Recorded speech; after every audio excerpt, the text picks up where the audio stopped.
All right, let's get right into it. Today, we are talking about one of the most audacious, most explosive voices in all of British theater, the one and only Joe Orton. His career was an absolute firework, brilliant, dazzling, and over way too soon. And this quote absolutely nails it.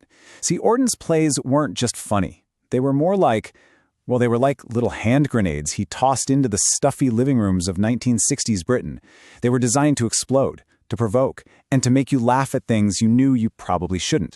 So, here's our game plan for today. We're going to break down his unique style, then jump into his big breakthrough play. From there, we'll hit the masterpieces that made him a legend, talk about his tragically short career, and then wrap it all up with why he still matters so much today.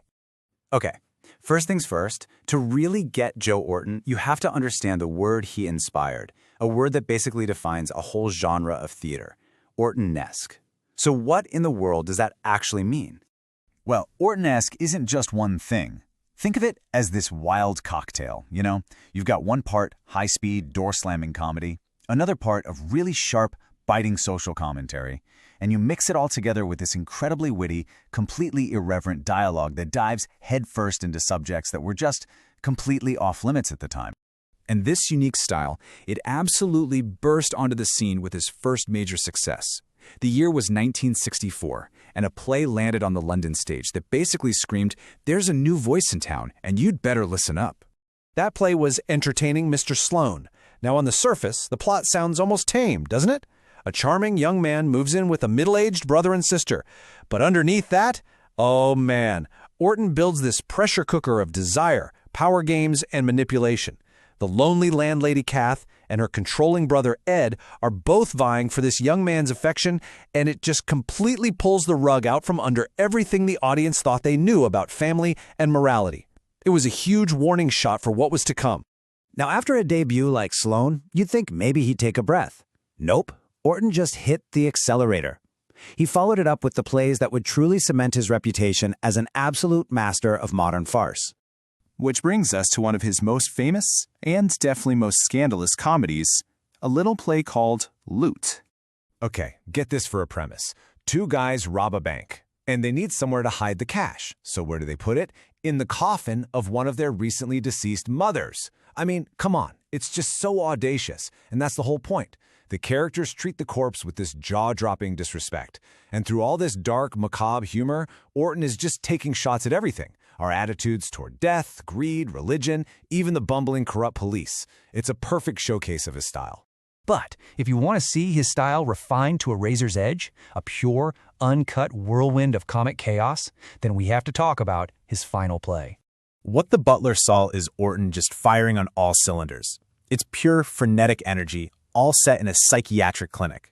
Through a manic series of mistaken identities and increasingly absurd situations, the play just completely dismantles our ideas about sanity, authority, and sexual identity. The dialogue is razor-sharp, the plot is a nonstop roller coaster, and it's considered an absolute masterpiece of the genre for a reason. So you have this incredible burst of creativity, one masterpiece after another. But the thing is, it was all packed into an unbelievably short amount of time. His star didn't just rise, it shot across the sky like a comet, and just as quickly, it was gone. I mean, just look at this timeline. It really puts it all into perspective, doesn't it? In just 3 years, from 64 to 67, he went from a nobody to one of the most celebrated writers in Britain. His entire legendary body of work was created in that tiny window. And then, in 1967, at the absolute height of his powers, he was murdered. He was only 34 years old. It remains one of the greatest tragedies in modern theater. You just can't help but wonder what else we lost. But here's the thing. Even in that incredibly short time, Joe Orton left a mark on drama that is, it's permanent. His influence is still so powerful, you can feel it today. So what is his ultimate legacy? Well, for one, he was completely fearless. He talked about sexuality and identity in ways that just weren't being done. He mastered the art of using pure, laugh-out-loud comedy as a weapon for social critique. And by subverting pretty much every rule he could find, he kicked the door wide open for all the writers who came after him, basically giving them permission to be bolder, to be more honest, and to challenge everything. And that leaves us with one last, really fascinating question, doesn't it? Orton's whole thing was about challenging conventions. His spirit was rebellious through and through.